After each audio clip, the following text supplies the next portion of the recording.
The man picked up the skull he had cherished for 10 years and kissed it deeply and affectionately. You might think he's crazy, but in fact, the owner of this skull was none other than the man's wife who had passed away many years ago. Before every major battle, Jarl Borg would pray in this way, beseeching his wife to bless him so he could return victorious. This was not a war of aggression against foreign forces, but a large-scale civil war among the Vikings to fight for territory. Ragnar was fighting on behalf of King Horik, while his brother Rollo fought for Borg. Ragnar was deeply disappointed. He had never been willing to believe that his own flesh and blood brother would actually betray him. As the two armies faced off, Ragnar's resentful eyes never left Rollo. Shield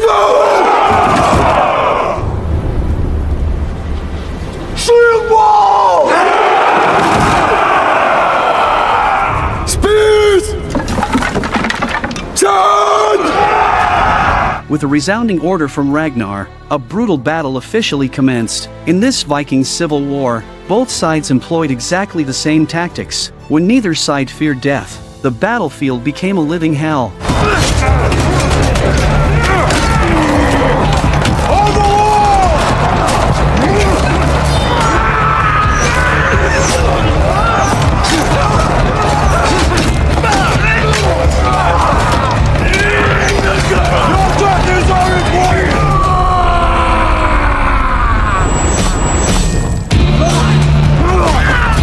Rollo found Floki. The two had never seen eye to eye in the first place, so now was the perfect opportunity to settle the score once and for all. Although Floki was a good shipbuilder, he was clearly no match for Rollo. Just as Rollo was about to kill Floki, Arn fortunately arrived in time to successfully intervene. But how could Arn possibly be a match for the terrifyingly powerful Rollo?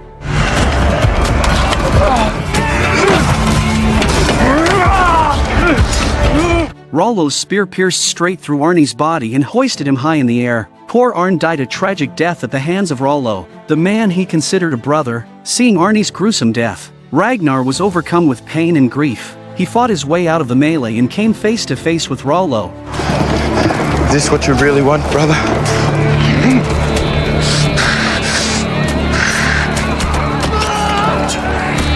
Faced with Ragnar's questioning, Rollo wanted to strike a fatal blow several times, but in the end, blood is thicker than water. They were family after all, and Rollo couldn't bring himself to do it. I cannot fight you.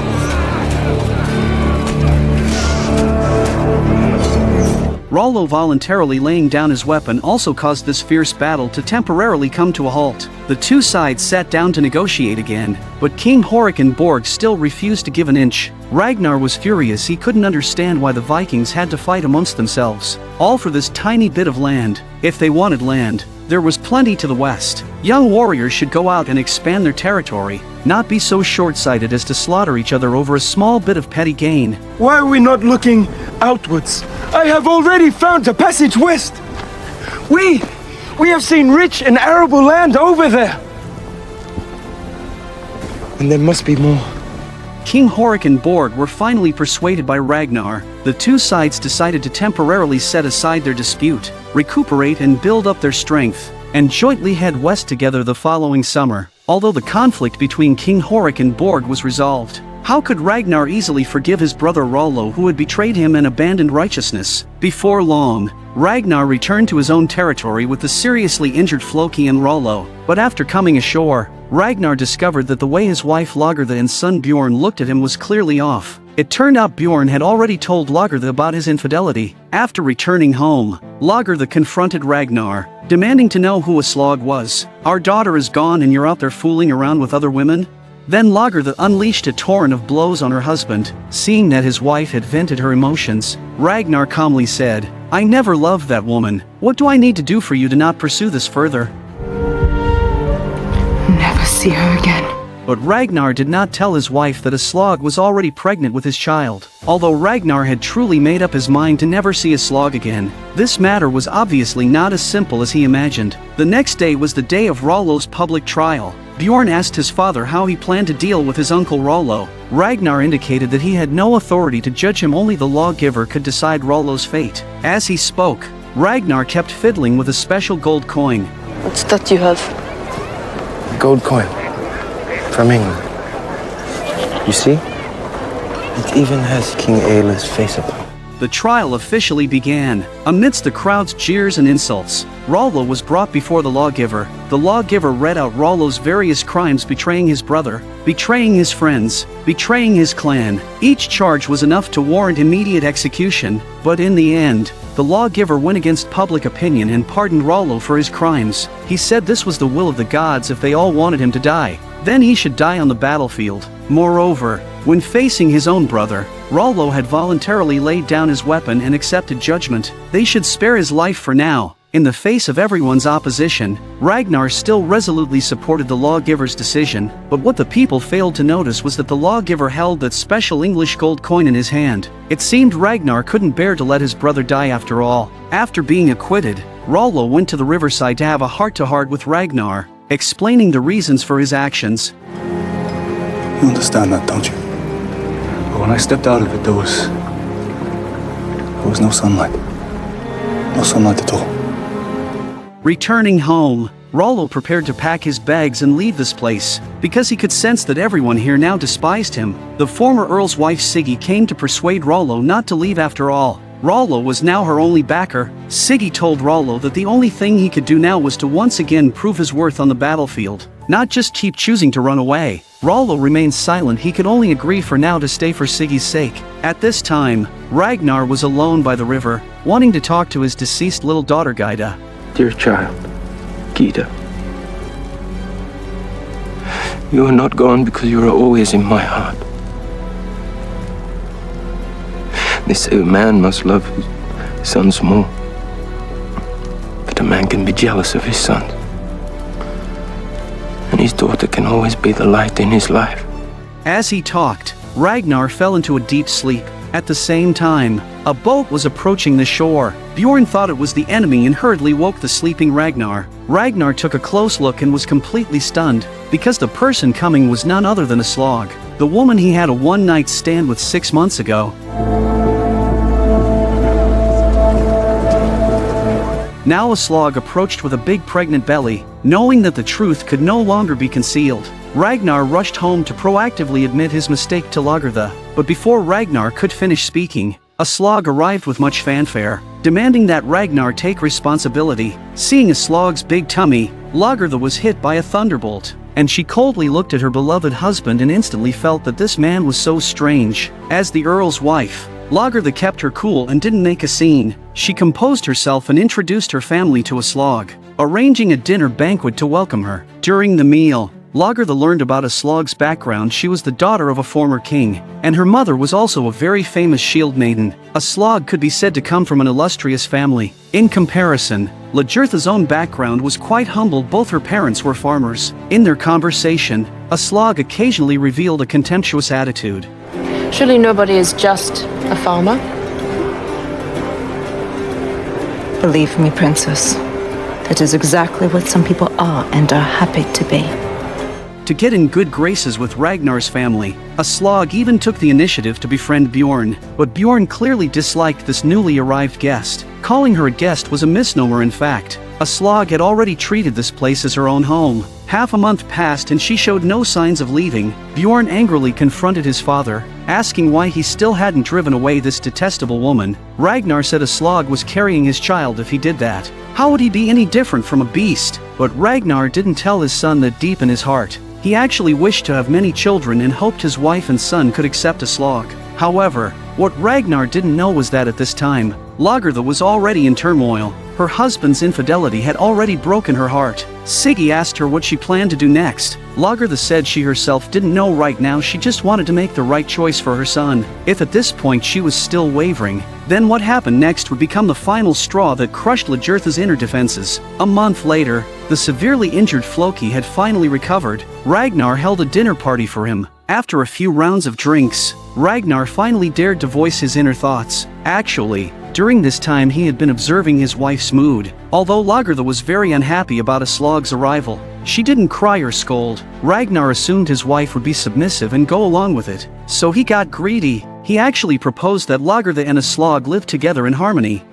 I have heard that similar arrangements exist all over this country.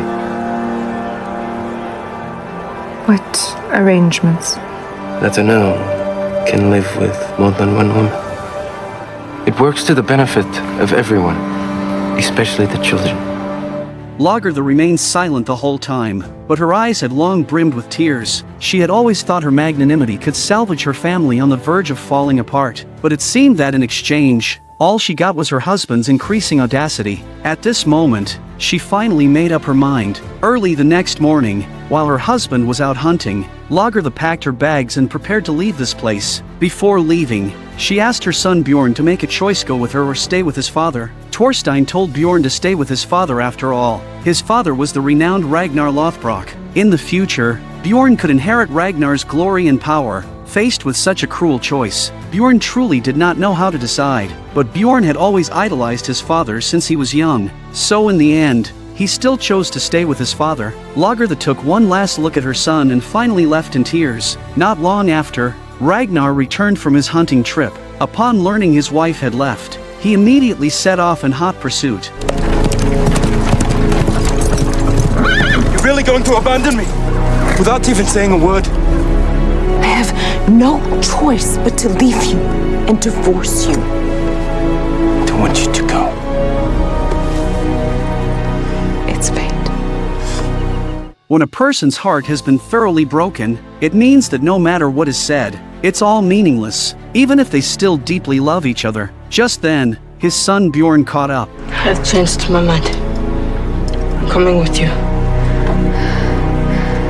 At this point, Ragnar was so upset he wanted to die, but in the end, he still respected his wife and son's choice. After embracing his son one last time, Ragnar could only watch his wife and child leave with tears in his eyes. Deep in the jungle, a troop of Viking warriors was taking a brief respite in the forest, completely unaware that danger had quietly crept up on them. They watched as a dense hail of arrows came flying towards them. At Ragnar's command, everyone immediately grabbed their shields. Forming a tortoise-shell formation, this was the Vikings' famous testudo tactic, and today they would let the English experience its formidable power firsthand. Seeing that the arrow barrage couldn't harm them in the slightest, the enemy army had no choice but to cease firing. Ragnar peered through the gaps and saw a large number of fully armed soldiers slowly approaching them. Do not be dismayed. Meet everything head on. Whether we live or die today is already in the hands of the gods. They already know if we sup with them tonight, so fear not. Fight well, and if you fall, surely Odin will take you to Valhalla. Seeing the enemy troops charging over, the Vikings remained motionless, huddled in their formation. When the enemy got close, those on the outer perimeter holding shields firmly withstood their impact, while those in the middle grabbed swords and spears, viciously stabbing at the enemy.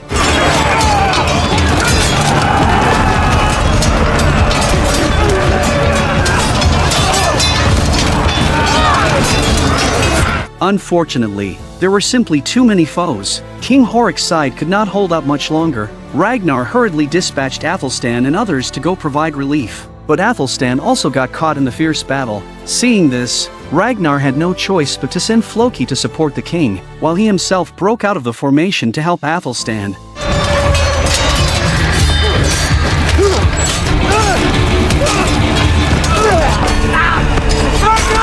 A soldier took the opportunity to launch a sneak attack on Ragnar. Fortunately, Aethelstan arrived just in time and killed him, hacking the soldier to death with a few swings of his axe without any hesitation. After temporarily escaping danger, they returned to the tortoise formation. Seeing the enemy surrounding them in impenetrable layers, Ragnar immediately ordered them to open a gap. The torrent of people directly caused the enemy troops to trample each other.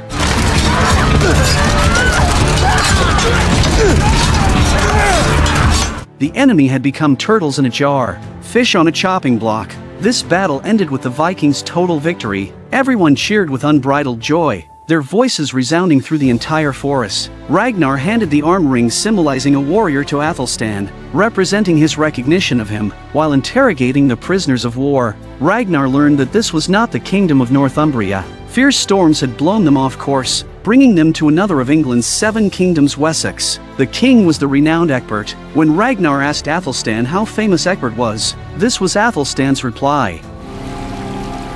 That he is just like you. It seemed conquering this place would not be as simple as imagined. Before long, an English soldier arrived at a bathhouse, and the person inside was none other than Egbert, King of Wessex. Forgive me, sire, but the Northmen have come ashore in Wessex. They've defeated a large force of our men. They're here.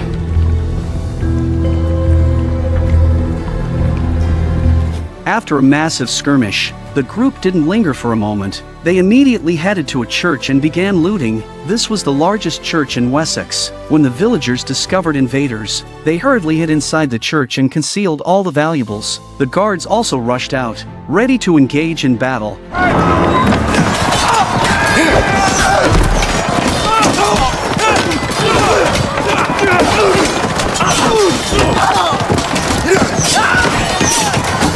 But they had underestimated the Vikings' combat strength. Without any suspense, the Vikings slaughtered this group of guards without losing a single man.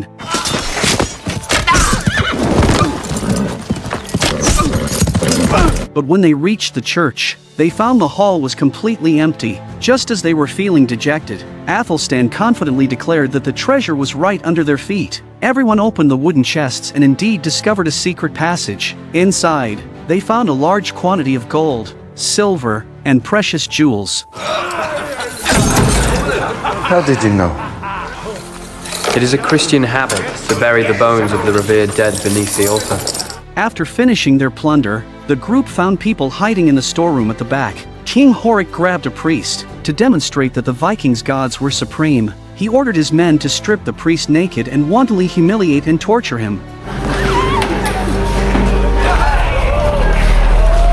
Aethelstan couldn't bear to watch anymore. He went straight over and ended the priest's suffering with one slash of his knife. At the same time, Egbert had already received news of the church being raided, but he had no way to respond because the previous skirmish had consumed the majority of his troops. Egbert thought of a plan. He sent a bishop to pretend to negotiate with Ragnar, buying himself time to muster his army. Meanwhile, the Vikings had already set up camp by the river. Ragnar was studying the soil with Horik.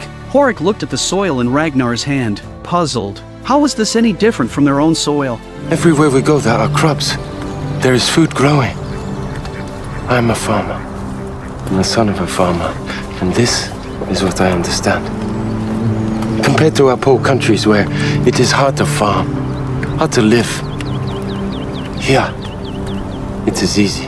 Horik only had eyes for gold and silver treasure, but Ragnar was very different. The parts of Denmark and Norway where the Vikings lived had scarce arable land and long, harsh winters. Life resources were extremely lacking, but England had fertile soil and a pleasant climate. So Ragnar wanted to lead the Vikings to migrate here, but the problem was, how could Egbert be willing to cede land to them?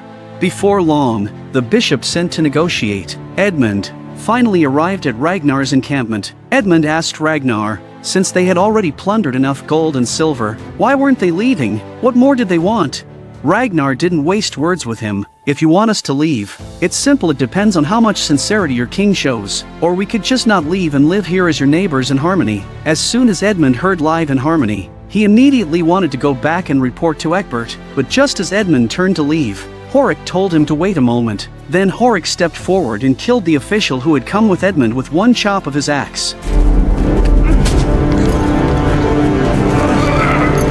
Horik's action was meant to make Egbert understand just how savage the Vikings were. While Ragnar was feeling complacent, he was completely unaware that his rear base was about to be raided. The scene shifts to Borg, who was currently mustering troops to launch a surprise attack on Ragnar's territory. After being played by Ragnar last time, Borg had been holding a grudge, so he vowed to conquer every inch of Ragnar's land. Before long, 5 ships fully loaded with elite warriors grandly sailed into the Kattegat Strait. Who are they?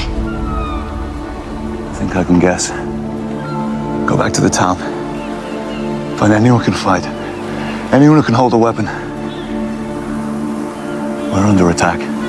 But those left behind in the village were just the old, weak, women and children. This was clearly a battle doomed to fail. A slog giving birth to a son should have been a joyous occasion, but when Siggy held the baby, she was stunned. The child's right eye had a strange mark from birth, resembling a white adder, to commemorate her father. A slog named her youngest son Sigurd. I'm sure you've already guessed that this baby is the man who would become known as Sigurd Snake in the Eye. Right after Sigurd's birth, the tribe faced a huge crisis. Borg approached their territory with his fleet of ships, signaling that a massive Viking civil war was about to erupt. Rollo knew full well this was a battle they were doomed to lose, because the tribe's young warriors had all gone west with his brother Ragnar. Now the village was full of the old, weak, and infirm, but Rollo didn't give up resistance. He first made arrangements for Ragnar's wife and children, having Siggy take them to hide in the mountains behind the village. He then led all the villagers who could wield weapons to take up defensive positions.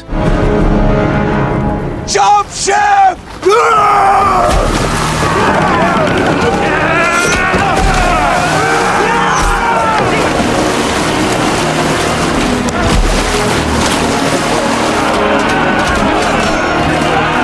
But Rollo was the only one in the village with combat ability. How could he possibly be a match for so many young warriors? Before long, the villagers on the shore were either dead or wounded. To avoid unnecessary casualties, Rollo had no choice but to retreat with the remaining villagers to the town. That's right, Rollo! Run! Run like you always do. However, what Borg didn't know was that Rollo had already set a trap here. When Borg's soldiers ran into an alley, the villagers grabbed weapons they had hidden in advance and unleashed a frenzied assault.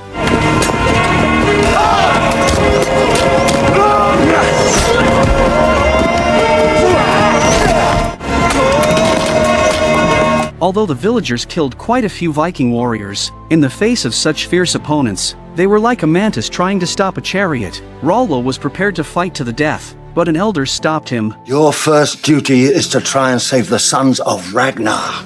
Surrender! Rollo, let me speak for the gods, for I will shortly join them in their bright halls. But you have other work to do here. Go. Although Rollo didn't want to leave, his top priority now was to ensure the safety of Ragnar's wife and children. Left with no choice, Rollo had to leave the elder in charge. The elder came out and pretended to surrender. When the men from the other side approached, he chopped at them with his axe. The uneven melee bought precious time for Rollo and the others to retreat. Hearing the screams coming from the village, Rollo's heart felt as if it were being sliced by knives. He vowed to make Borg pay with blood. After several days on the run, Rollo and his group finally arrived at a dilapidated farmstead. Rollo wanted to set up camp here, but a slog, accustomed to a life of luxury, was very reluctant. If we were to find such a place, it'd only take a few days before someone took the news to Borg. We will survive this. Believe me, you and I can survive this. It'll make you stronger. It will make your son stronger also. And so, the group of a dozen or so people settled down here. Meanwhile, on the other side, Borg, having occupied Ragnar's territory, began managing the land. He summoned all the people to the square and enumerated in detail how Ragnar had betrayed his word. He declared how he had every right to take over, and finally proclaimed his laws. There will be no law here, except mine. Whoever will deliver me the whereabouts of Ragnar's wife, his children, and his brother will be paid his or her own weight in silver and gold. From now on, only criminals will talk of Ragnar Lothbrok. To all intents and purposes, Ragnar Lothbrok is dead. Borg spotted the seer in the crowd, so he found the seer, wanting to ask about his future. Yes, I see an eagle. And the eagle is your destiny, Jarl Borg.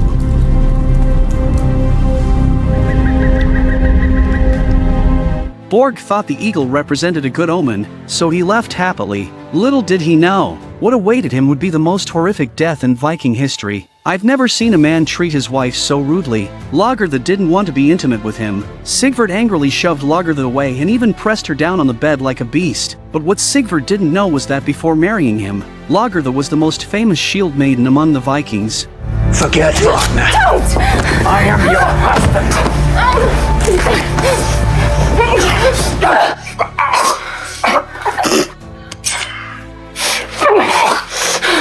Don't ever treat me like your whore. I'm your wife. I am not your whore. Do you understand?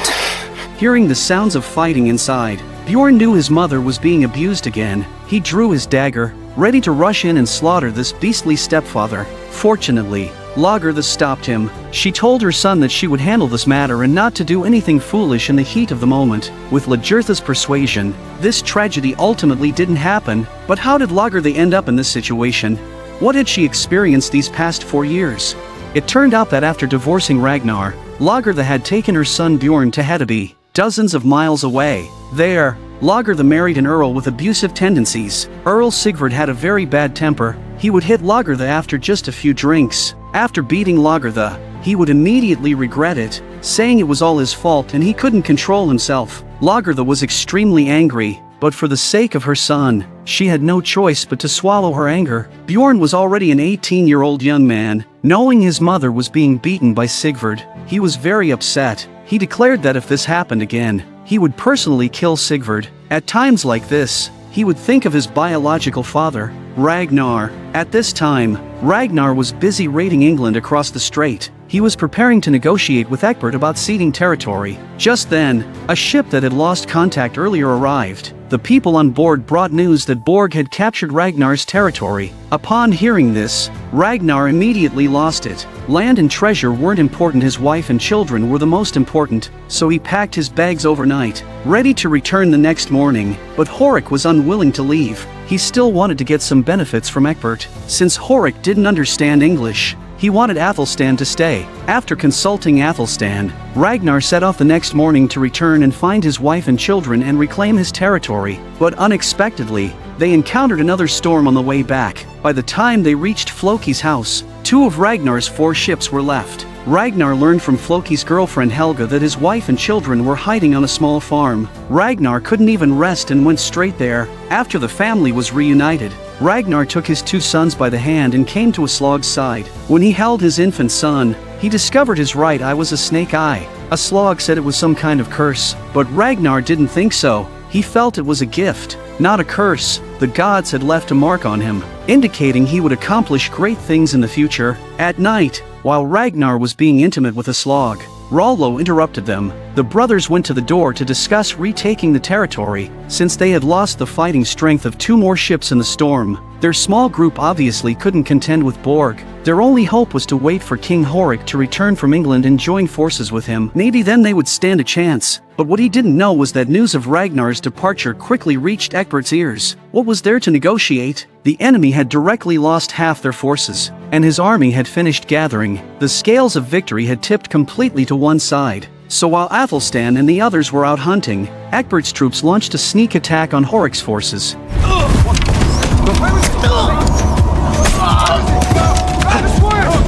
Fortunately, Aethelstan was agile and wasn't hit by the hail of arrows. An exhausted Aethelstan ran to a hillside and fell asleep. When he woke up, he discovered he was already surrounded. Just like that, Aethelstan became a captive, and the English clearly wouldn't let a traitor like him off easily. At the same time, Bjorn also learned that his father Ragnar's territory had been taken by Borg. He really wanted to help his father reclaim the land. So Bjorn went to his mother, wanting her to persuade Sigurd to send troops.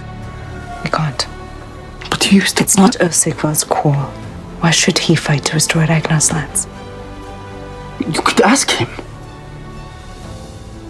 After much contemplation, Lagertha decided to have a good talk with Sigurd. To convince Sigurd, Lagertha laid out the stakes. Earl Borg had taken Ragnar's territory. Maybe before long, he would attack Sigurd's land too. But Sigurd thought Lagertha still had feelings for Ragnar and wouldn't listen to anything. Get on! Don't! I am your husband!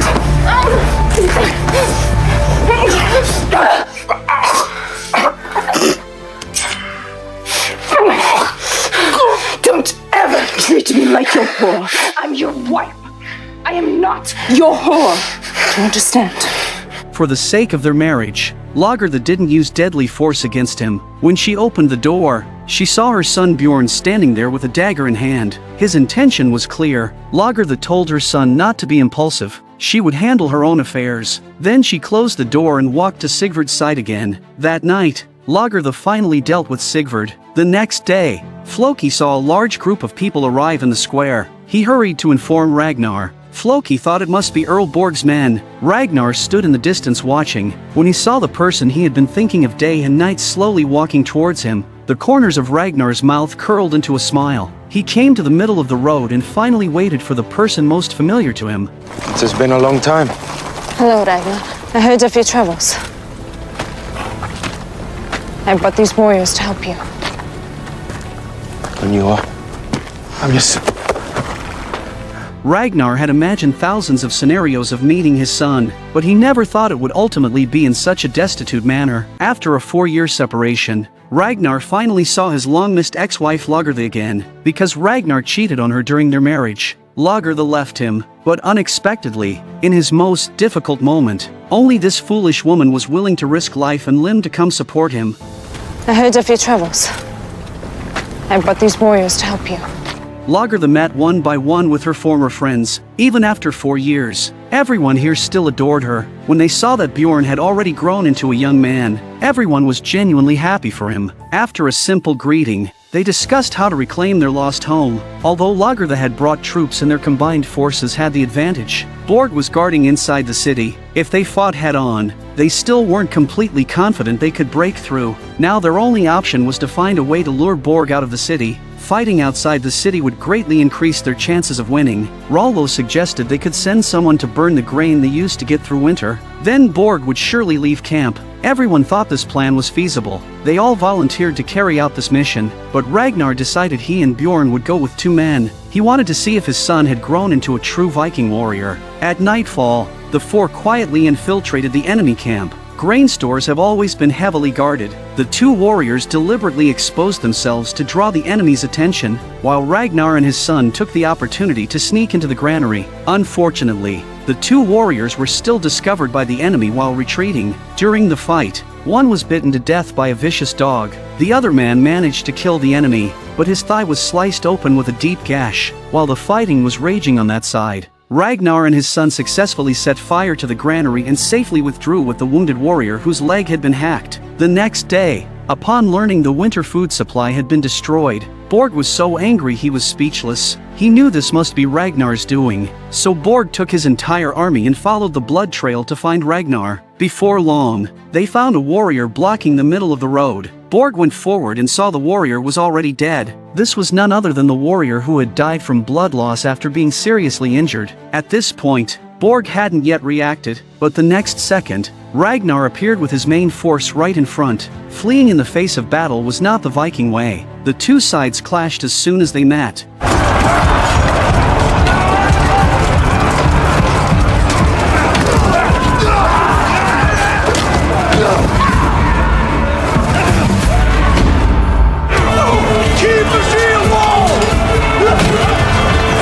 The Vikings' fighting was indeed bloody enough. A willingness to die coursed through their very bones. Just as the 2 shield walls were locked in a stalemate, Borg ordered a small group of troops to retreat 10 meters. Then, with his order, all the men charged straight at the enemy, breaking their shield wall.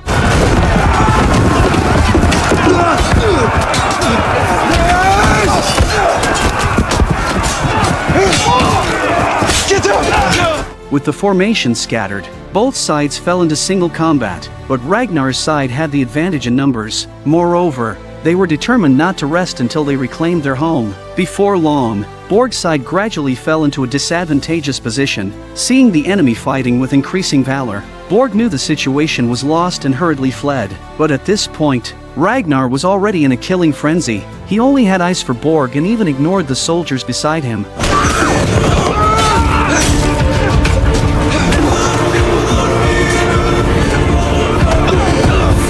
Fortunately, Rollo knocked away the soldiers in time, narrowly saving Ragnar. Ragnar went over and found the man he had just killed was not Borg. Meanwhile, Borg had already mounted a horse and ran away like a stray dog.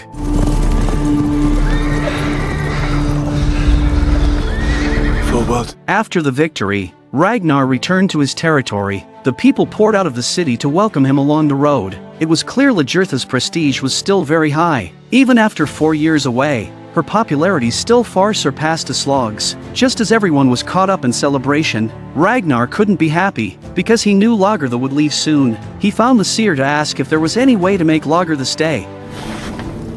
I love 2 women. Both of them have given me children. And you suppose you must choose between them? No. I don't want to choose. I would like to have both of them.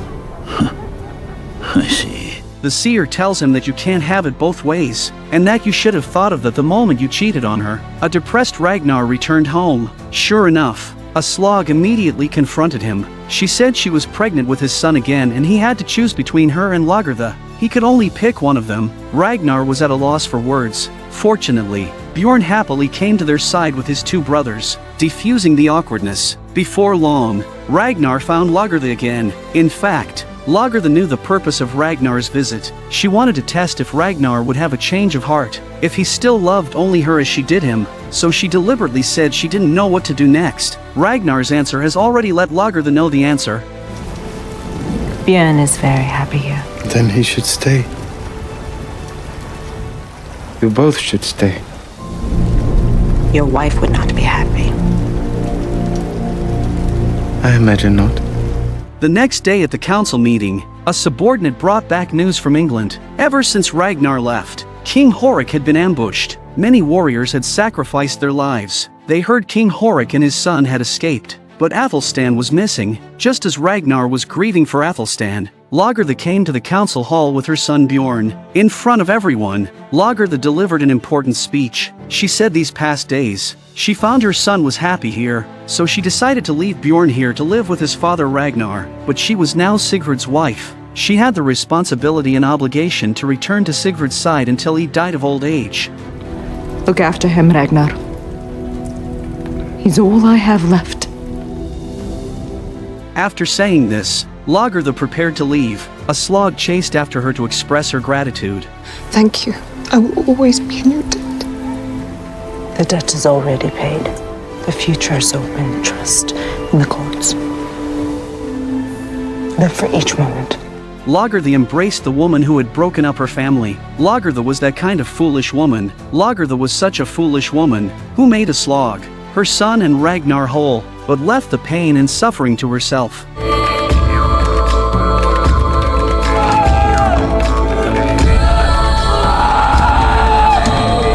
In England over 1,000 years ago, Christianity was the sole faith of the vast majority of people in this land. If you betrayed Jesus and believed in other gods, then being crucified and having your corpse left exposed in the wilderness would be your only fate. Fortunately, Egbert happened to pass by. He ordered Bishop Edmund to spare Aethelstan's life. Egbert kept Aethelstan alive not out of mercy, but to learn about the Vikings' way of life from him. As the saying goes, know yourself and know your enemy, and you will never be defeated. This way, he could better understand those barbarians. From this, it was clear that Egbert was indeed a very open-minded king. Soon, he used the laws Aethelstan had learned from the Vikings to decide cases. In England at that time, the status of women was so low it's hard to imagine, especially the wives of Christians. Even if you weren't unfaithful, if your husband said you were, you had to accept legal punishment. Egbert asked Aethelstan how the Vikings would handle such a case. If she was a free woman, they would believe her word and make judgment on her behalf. But surely her husband has every right over her. Surely she belongs to him to do with as he sees fit. Not according to the pagans. Egbert was amazed that the Vikings advocated equality for all, so he pardoned the woman for the crime of public parading. Thank you. Oh, thank you, Lord. Oh, well, don't thank me. Thank this pagan. Before long, Egbert's son Prince Ethelwulf found Aethelstan, wanting him to attend Massachusetts, because he knew Aethelstan had previously been a clergyman on the English side. Aethelstan was extremely conflicted. He himself wasn't sure if he believed in Jesus or the Norse gods deep in his heart. Aethelstan looked at the crowds of people on the roadside and suddenly, as if seeing a miracle, he thought that the Virgin had forgiven him for his betrayal and he happily got up to welcome the Virgin. Only when the other person took off their hat did Aethelstan clearly see it was the woman from not long ago. I just wanted to thank you. That's... No woman should be treated like that. Especially not a Christian. Aethelstan attended Mass with Ethelwulf. Aethelstan probably felt guilty. He had another hallucination. He saw the wooden carving on the cross bleeding, and many images of praying in Norse temples flashed through his mind. Only at this moment did Aethelstan truly realize that in his heart, The Norse gods had replaced Jesus. The priest stuffed a piece of sacrificial bread into Aethelstan's mouth. Aethelstan instinctively spat the bread out and hid it in his hand, just like when he was holding the cross pendant in the Norse temple. The difference was that time he was discovered by the priest, and this time by Ethelwulf. The scene shifts to the Vikings. Siggy found the seer, wanting to ask if she could return to her former glory and have power again. In this show, the seer could always accurately predict the future. The seer told Siggy the gods always favor brave women. As long as you attach yourself to a promising man, anything is possible. Siggy seemed to understand something and left satisfied. A few days later, King Horik arrived at Ragnar's territory with his son Erlender. After being ambushed by Egbert, Horik narrowly escaped with his life. Now there was only one ship left to return. Ragnar arranged a dinner banquet for Horik. The feast wasn't very lavish, because in fighting Borg, Ragnar had burned his own winter food stores. At the banquet, Ragnar asked about Aethelstan's whereabouts. Where is he now? If he is fortunate, he died in battle. In any case, let's not speak of him. He was a worthless individual. Ragnar showed a hint of displeasure. After all the years of friendship he had with Aethelstan, Bjorn also said he and his sister had liked Aethelstan since they were young, but Floki said, He fooled you, young Bjorn. He never denounced his Christian God. He was our enemy. And we should rejoice at his death.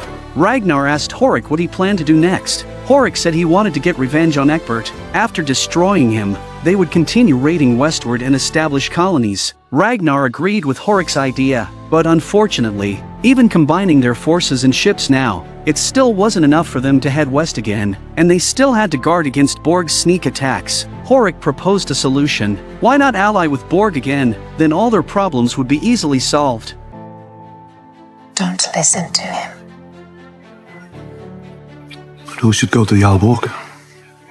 I think it should be you, Rollo. After all, you know him better than anyone. What do you think? Ragnar tacitly agreed to Horik's suggestion. The next day, after a reluctant farewell to Siggy, Rollo hurriedly set off for Borg's territory. As soon as Rollo left, Horik took Erlender and slipped into Siggy's room. This was the real reason Horik had sent Rollo away. Ever since he was intimate with Siggy last time, Horik couldn't forget this mature, charming woman. Why do you invite me to your bed? Everything I do for Rollo. And not for yourself. If Rollo rises, I rise also. And what would you do, Siggy, for my continued and active support? To gain Horik's support for Rollo, and to regain her former glory and power, Siggy decided to sell her body again, but she never imagined Horik was no ordinary pervert. He actually proposed letting his own son enjoy the feeling of a mature woman. Faced with this humiliation, Siggy wanted to get up and leave, but she remembered what the seer had told her, so she resolutely walked into the bedroom and took off her clothes. You've seen all kinds of drinking vessels, but I can guarantee this is the first time you've seen someone drink from a skull. Even more unbelievably, the owner of this skull is none other than Borg's wife, who passed away many years ago. Just now, Rollo came to Borg's territory on the orders of his brother Ragnar. The purpose of his visit was to persuade Borg to go west with Ragnar to raid. Borg was extremely surprised. I have invaded Ragnar's territory before. There is an irreconcilable feud between him and me. How could Ragnar be so magnanimous as to include me and his party to go looting together? Rollo explained that in the previous westward expedition, Ragnar and Horik had lost more than half their men. Now they didn't have enough ships and troops to support another westward expedition. For small countries like ours, cooperation is the only way forward. Borg was a little tempted, but before that, he wanted to ask his former wife's opinion. Ever since his wife passed away 10 years ago, he carried her skull with him at all times, even when sleeping. You think I should go? She thinks I should go. Torby, bring us some meat. Yes, Jarl Borg. The one pouring wine into the skull was Borg's current wife Torvi. Who knows what she was feeling at that moment? Borg handed the wine to Rollo. His meaning was clear. If Rollo had the guts to drink the wine, it would signify that the cooperation was agreed upon. A few days later, Borg arrived at Ragnar's territory with 3 warships. Watching the ships approach, The corners of Ragnar's mouth curled into an imperceptible, sinister smile. What Borg didn't realize was that this time, his misplaced trust in others would subject him to a torture even more cruel than Ling Chi. 1,000 times over, in the evening, Ragnar held a feast for Borg. During the banquet, Borg found Ragnar and spoke his true feelings. He admitted that Ragnar was greater than him. He never thought Ragnar would put aside their grudge and take him west to raid together. Borg swore, saying, "From now on, I will strive for our common goal. You need not doubt my loyalty." But faced with Borg's sincerity, Ragnar said, "Actually, I didn't want you to join our alliance. It was King Horik who wanted you to come. But I thought about it later. Cooperation benefits all three parties, so why not?" After saying this, Ragnar ordered his men to arrange accommodations for Borg. Meanwhile, Horik found Siggy and expressed his gratitude for her night of passion with his son Erlender. For what you did for my son. You made him a man. Do not ask me to do it for your other sons. I am not a whore. Just for me. But unexpectedly, their conversation was overheard by Floki. Siggy was instantly flustered. She hurried over and told Floki not to reveal this secret to her husband Rollo. That night, who knows if it was because Floki told Rollo about this, but Rollo grabbed his axe and rushed out of the house. At the same time, Borg also woke with a start from his sleep. In a daze, he saw a vision of the seer appear before him. Yes, I can see. And I see an eagle. I see that an eagle hovers over you. But I also see that you yourself are the eagle. Until this moment, Borg still thought the eagle symbolized a good omen. Suddenly, he heard a commotion outside. Just as he grabbed his sword to defend himself, it was already too late.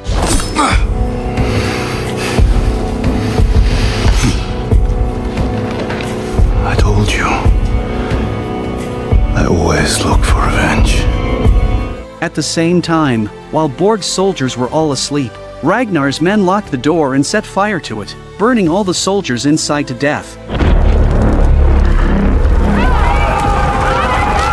Screams and wails resounded through the sky. The huge disturbance woke Horik. He went to Ragnar's room and demanded to know what happened. Before long, the badly beaten Borg was brought before Ragnar. Why have you done this? Did you really think that I could ever forgive this man for threatening to kill my family? Since you consort with eagles, I will draw a blood eagle on your back. No. And your rib will spring apart.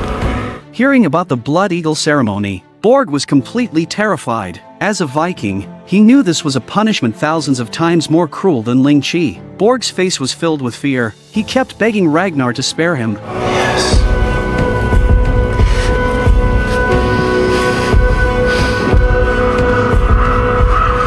Like wings.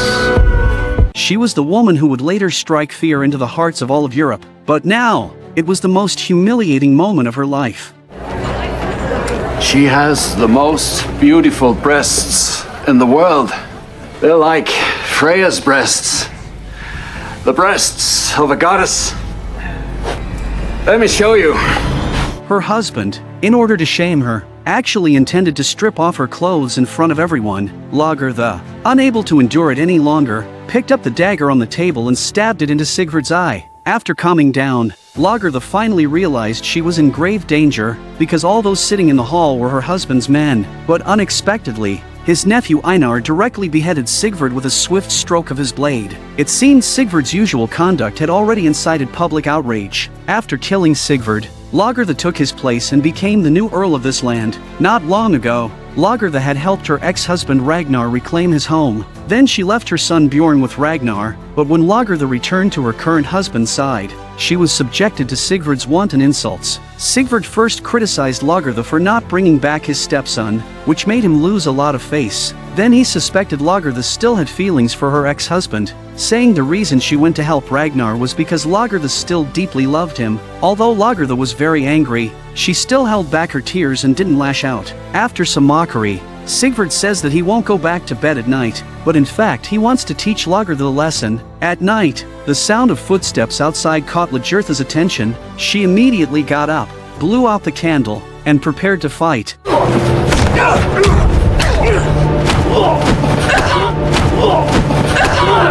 The group launching the night raid was none other than Sigvard's men. Sigvard knew he couldn't beat Lagertha, so he ordered his men to gang up on her. Although Lagertha was a formidable fighter, there were simply too many opponents. In the end, Lagertha was beaten unconscious. The next day, seeing Lagertha's face covered in bruises, Sigvard's face was full of smug smiles. He thought Lagertha had already submitted, so he became even more unscrupulous. He wanted to strip Lagertha's clothes off in public to humiliate her. Lagertha, as the most famous shield maiden among the Vikings, how could she endure such a great shame?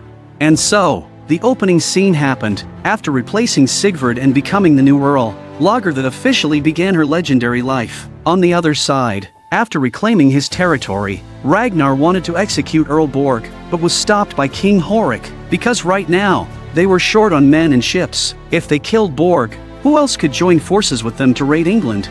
Ragnar temporarily agreed with Horik's opinion and indicated that he wouldn't kill Borg until they found a new ally. In the evening, Horik secretly visited Borg in the dungeon. After chatting for a while, Borg began to sow discord. He said Ragnar wouldn't be content to just be a minor earl. He would definitely replace Horik and become king in the end. After all, Ragnar's prestige had already surpassed Horik's. Let us say, I believe you. What would you have me do? I would arrange for my escape, and then I would kill Ragnar Lothbrok and make his brother Earl. That's what I would do if I were you. In fact, Horik had long had this concern. He had also long had the idea of getting rid of Ragnar, but for now, he was still counting on Ragnar to raid with him, so he had always been hesitant. A few days later, while Ragnar was playing with a bow and arrow, a messenger found him and said an Earl Ingstad was willing to ally with him to go west together. Hearing this news, Ragnar was overjoyed, even though he had never even heard of this Earl's name before. As agreed, Ragnar came to a small grove. An old man stood right in front. Ragnar rode over. Just then, Earl Ingstad walked out from behind a tree. Earl Ingstad. You bear a strong resemblance to my ex-wife. If I'd given you my true name, you might have turned me away. Ragnar never imagined that after not seeing Lagertha for a month, she had actually become an earl. Lagertha asked Ragnar. She had over 100 warriors and 4 warships, not far off from their numbers. Was this strength enough to become his ally? I have been betrayed by earls before. So if you are really Earl Ingstad, then it's a no. But if you're still the Lagertha I remember, then it is a yes. To prepare for the upcoming westward expedition, Lagertha was actively training her soldiers. A slog watched Lagertha from the stands. She told Ragnar she also wanted to become a warrior like Lagertha. In fact, a slog's strength was not to be underestimated either. It's just that ever since she met Ragnar, she had been constantly pregnant. Now, her belly had risen once again. Now that they had allies, Borg no longer had any value, and the cruelest retaliatory punishment of the medieval Norse, the Blood Eagle ceremony, would ultimately fall upon him. The Blood Eagle ceremony was a torture 1,000 times more cruel than Ling Chi. Before the execution, Ragnar ordered Bjorn to feed Borg some food mixed with herbs. This way, they could ensure Borg wouldn't die too quickly during the execution process. At nightfall, Borg was brought to the square. The setup here was more like some kind of sacrificial ritual to the gods, and Ragnar, as the executioner, had been waiting at the altar for a long time. Knowing he couldn't escape death, Borg no longer wanted to struggle in vain. He nonchalantly took off his clothes and quietly awaited the arrival of death. The execution officially began. Ragnar placed Borg's arms on the racks on either side. Then Ragnar picked up a sharp blade and cut open the flesh on Borg's back to expose his entire ribcage. Blood flowed all over the altar, but from beginning to end, Borg endured the excruciating pain and didn't cry out. You might wonder what kind of strong will would allow him to endure the agony without making a sound. What many people don't understand is that the Vikings believed in the gods led by Odin. In their belief, as long as the tortured person endured and didn't cry out during the entire process, then all his sins would be forgiven by the gods. After death, they could enter Valhalla and drink and be merry with the gods. Ragnar picked up an axe and chopped at Borg's ribs.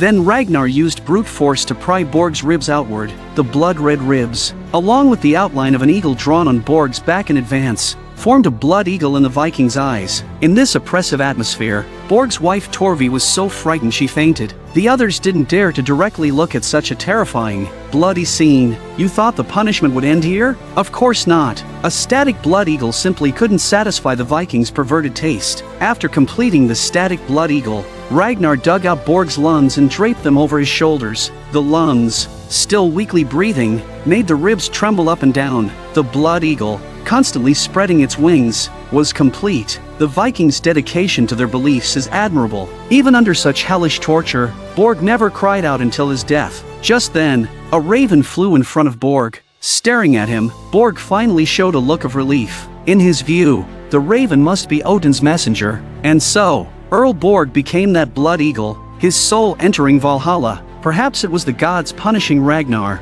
A month later, his wife Aslog gave birth to a deformed child. This son had congenitally underdeveloped legs and would never be able to walk. It was obviously very difficult for such a child to grow up. Even if he was lucky enough to survive, it would be hard to live in the harsh conditions of the 9th century. Ragnar was extremely conflicted about whether to keep or abandon the child. He really didn't know how to choose. King Horik found Lagertha by the sea. He asked Lagertha if she was ready for the westward expedition. Lagertha told him she still needed to return to her own territory to prepare ships and men. This would probably take half a month. Just then, the maidservant Porin ran over to deliver the good news that Aslog had given Bjorn another little brother. Bjorn was very happy, but Lagertha's focus wasn't on this. She noticed that this maidservant and her son had an unusual relationship. I meant, who are you to my son?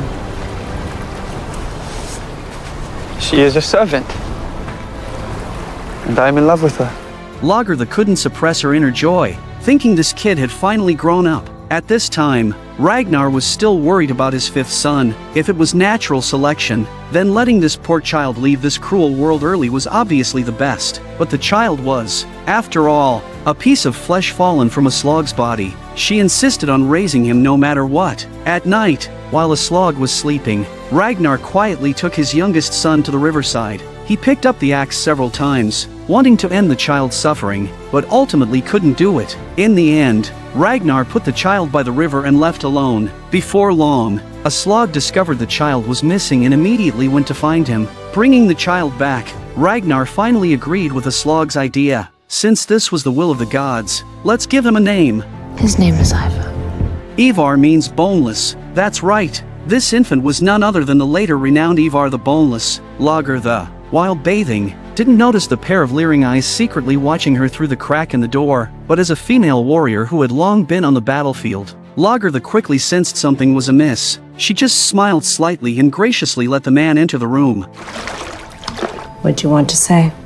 This person was none other than Einar, who had beheaded Sigvard not long ago. Einar believed that since he had helped kill Sigvard and helped Lagertha become Earl, with these deeds, he should have Lagertha. Even if they didn't marry, Lagertha should at least let him have a taste of her sweetness. Lagertha rejected him on the spot. She said she had never promised anything to anyone. Einar instantly became enraged with humiliation and picked up a dagger to threaten Lagertha.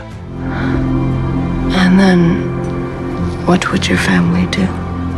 You couldn't kill me. The only person you could kill was a dying man. Upon hearing this, Einar had no choice but to reluctantly put down the dagger, and Lagertha also showed her magnanimity. She didn't expose this matter, preserving Einar's last shred of dignity. Lagertha's purpose in returning to her territory this time was to tell her people that she would be going west with Ragnar. This also received the response and support of everyone. With ships and men prepared, the three-party alliance set off, formally heading west. The westbound force this time was the largest so far, with a full 17 warships and over 300 warriors. In that era of sparsely populated lands and low productivity, such a large army was not something that one of England's small feudal kingdoms could resist. But how could England just sit and wait for death? Egbert found El, King of Northumbria. The two prepared to join hands to fight against the Vikings together, but there was currently a thorniest problem before them. Between the two countries, there was the Kingdom of Mercia.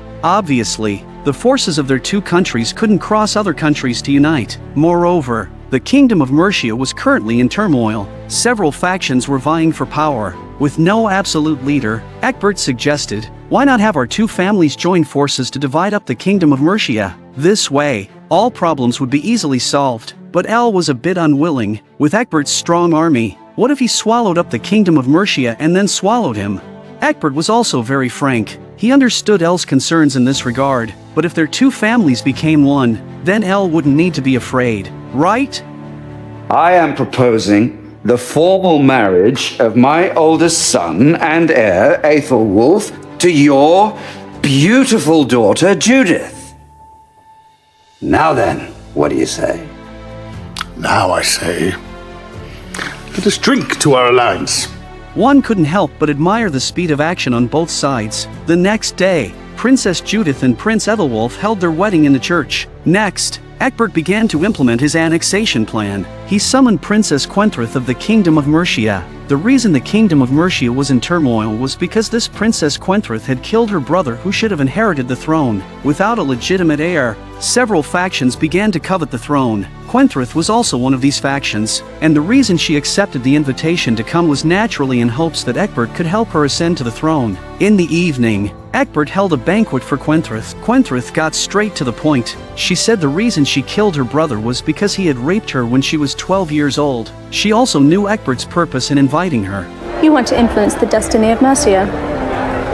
My family are killing one another, and you want to be on the side of the party which succeeds to the crown. It's just that Quenthrith didn't know that what Egbert wanted was definitely not as simple as taking sides. Egbert said he was considering sending his son Aethelwulf to Mercia to lend her a helping hand. Quenthrith seduced Aethelwulf. She completely disregarded that Aethelwulf's wife was right beside them. Then she asked if the Vikings were very open in that aspect. By night, she directly slipped into Egbert's room, but Egbert was truly powerless in that regard. Left with no choice, Egbert had to call a few helpers, while he slipped away. Don't be shy. On the Viking side, after half a month of rushing over the sea, Ragnar's army finally reached Egbert's territory and set up camp on the riverbank. Ragnar's goal was very ambitious. He wanted to negotiate with Egbert to have him cede some land to him, so he could be Egbert's neighbor here. After all, robbery wasn't a long-term solution. Only self-reliance could lead to development and growth. But Horik's vision wasn't that far-reaching. He just wanted to defeat Egbert, then grab the gold and silver treasures and run. Seeing the messenger Ragnar sent out had already gone far, Horik was very angry. As a three-party alliance, why didn't Ragnar discuss with them before making a decision? Lagertha also stood on Horik's side. Before long, Aethelwulf arrived at Ragnar's camp. He said his king father had agreed to have a good talk with Ragnar. Aethelwulf took out Aethelstan's arm ring and gave it to Ragnar, knowing Aethelstan was still alive. Ragnar was overjoyed. This time, Ragnar didn't directly agree to negotiate. He glanced at his two allies and said they would go meet Egbert together tomorrow. But on the way back, Aethelwulf encountered an ambush.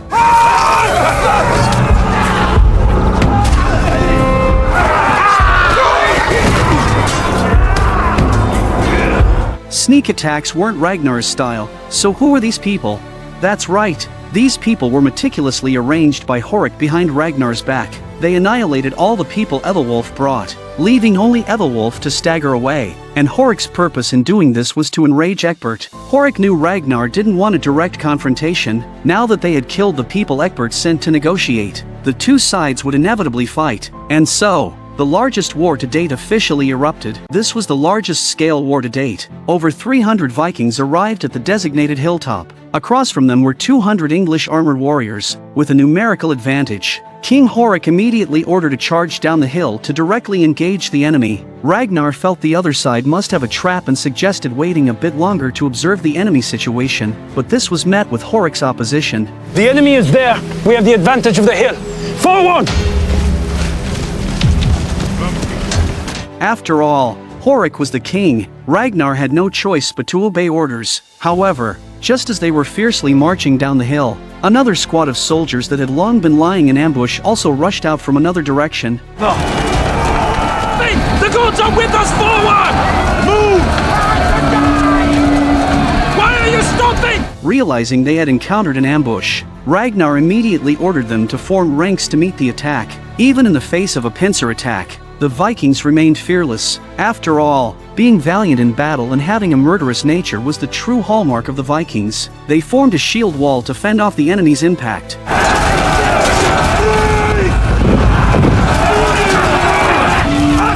But just then, a large number of cavalry charged from a third direction. It must be said, Egbert was indeed a man of great strategy and depth. Using the terrain advantage in cavalry, he easily broke the Vikings' most proud shield formation. In an instant, the entire battlefield turned into a living hell. No matter how brave the Vikings were, they couldn't possibly compete with horses. Many Vikings were trampled to death by the cavalry. If you thought Egbert's strategy only amounted to this, then you vastly underestimated him. He signaled to the cavalry beside him to wave a flag, and King El's army also joined the battlefield. Faced with attacks from all sides, the Vikings no longer had the strength to resist. The entire army instantly collapsed. Seeing his compatriots dying and wounded all around him, Rollo understood that perhaps capturing the enemy leader was the only hope for survival. But just as he was striding towards Aethelwulf, a warhorse from within the ranks directly knocked Rollo to the ground. Seeing his most valiant brother fall, Ragnar's heart felt as if it were being cut by a knife. He desperately ran towards his brother, but encountered endless obstruction from enemy troops.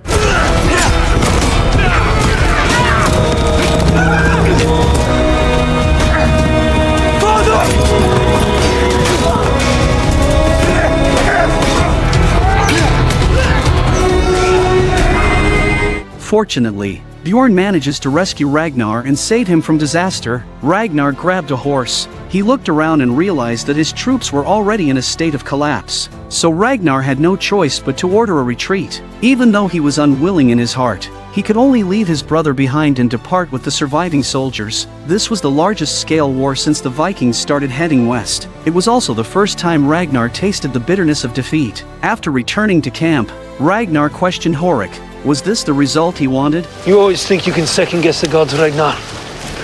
What happened today was fated. It had nothing to do with you or I.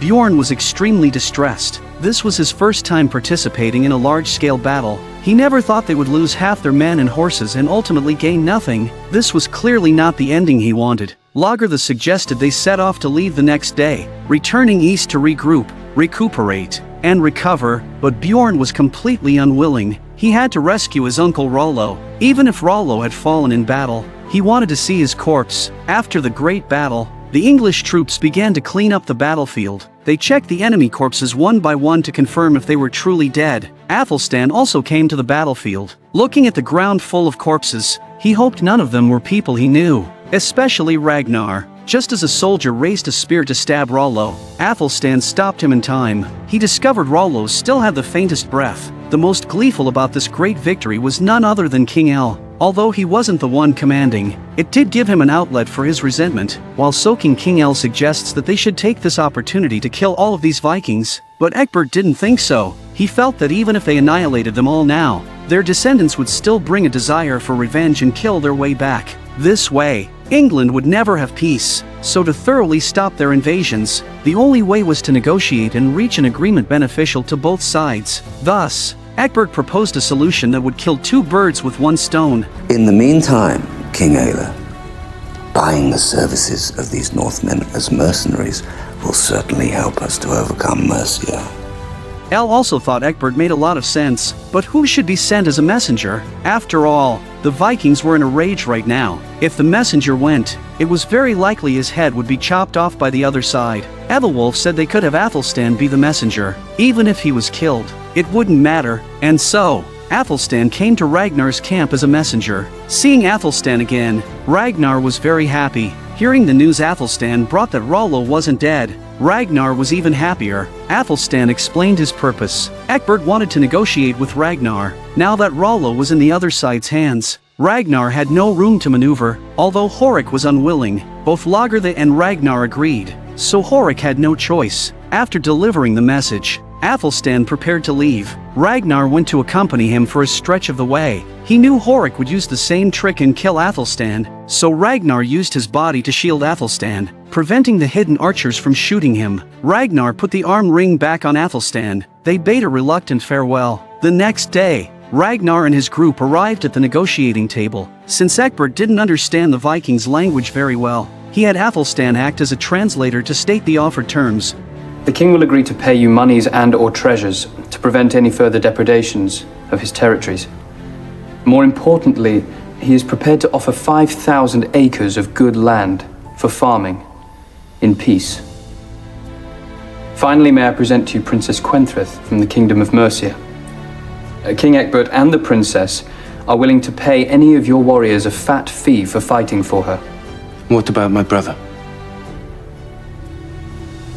The king will agree to release Rollo upon your acceptance of his offer, and upon the safe return of King Aela. Ragnar and Lagertha were both very satisfied with such generous terms. King Horik didn't say much. After all, getting such a result after losing a battle was a blessing in disguise. Ragnar kept his promise and left over 100 Viking warriors here to become Quenthrith's mercenaries. The others followed Ragnar back to their territory first to recuperate. Before leaving, Ragnar asked Aethelstan if he was willing to come along with him. After much consideration, Aethelstan ultimately chose to follow Ragnar. Quenthrith, looking at these valiant Viking warriors, was already starting to lose control of herself a bit, because the Vikings were tall, averaging over 175 meters, while the English were relatively short. Quenthrith was unusually hungry for these sturdy, strong men. Those familiar with Quenthrith all knew what she was thinking. She walked into the crowd and felt up the Vikings one by one. Even Ecbert was dumbfounded. No, I always knew I would love these Northmen.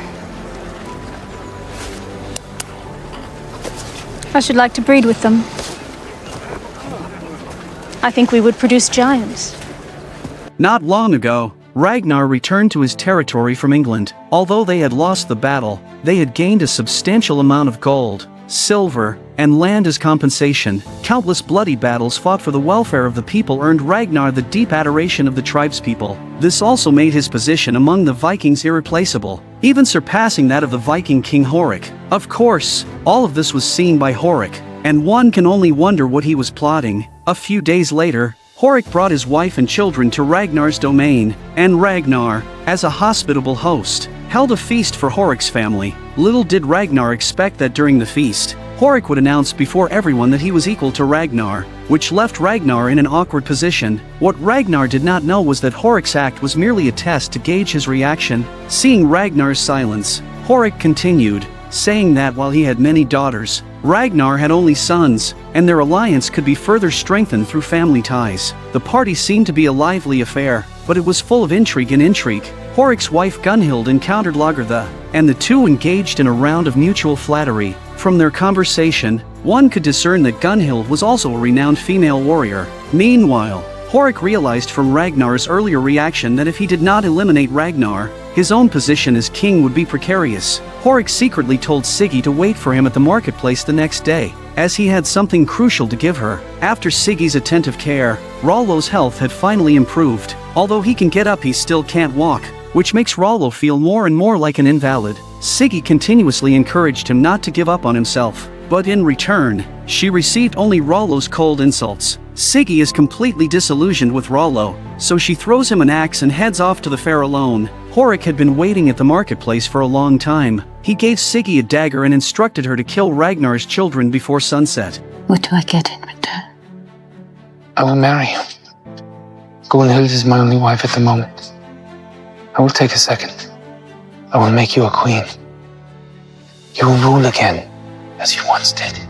Previously, Siggy had consulted the seer, and she had always longed to regain power and status. Initially, she had pinned her hopes on Rollo, but now it seemed like a joke. Faced with Horik's tempting offer, Siggy became tempted. In the evening, Horik presented the sword symbolizing royal power to her lender and told him that tonight was the most important night for their family. Ragnar's fame had spread far and wide, threatening our power and survival. We must eliminate Ragnar and leave no survivors, or else our family's rule will be jeopardized. Meanwhile, as a Slog's confidant and servant, Siggy easily led Ragnar's children away. On the other side, Horik's wife, Gunhild, was also preparing for this life-or-death battle. In the night, several ships laden with soldiers slowly approached the shore, meeting her lender for a rendezvous. As the sky grew completely dark, the operation officially began, with Horik leading a massive force to raid the village. However, the closer Horik got to the center of the village, the more he sensed something amiss,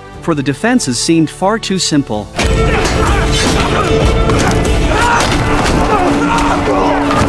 With little resistance, they easily reached Ragnar's council hall. Ragnar Lothbrok.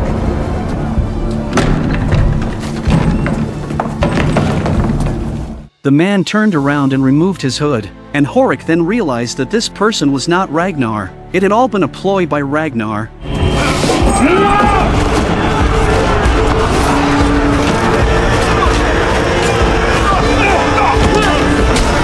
Meanwhile, Lagertha, leading a large force, annihilated the enemy forces outside and strode with authority straight toward the room where Horik's wife and children were. At that moment, Gunhild was preparing to go into battle but was blocked inside by Lagertha, and thus began the contest between the shield maidens. Although Gunhild was also a female warrior, her opponent was Lagertha, the fiercest of the Viking shield maidens. Ultimately, Gunhild fell by Lagertha's sword, leaving only Horik's children remaining. Ragnar knew that Lagertha could not bring herself to harm them, so he had previously instructed his men to let Lagertha leave after killing Gunhild. Ragnar also understood the principle of eliminating all potential threats, so these children ultimately met a grisly end by the axe. In the council hall, Horik's followers were all slain, and Ragnar emerged from the room. Realizing the tide had turned, Horik pleaded with Ragnar to spare his son. Ragnar looked at his own son, Bjorn, and ultimately softened. Nodding in agreement, Horik dropped his shield and knelt before Ragnar,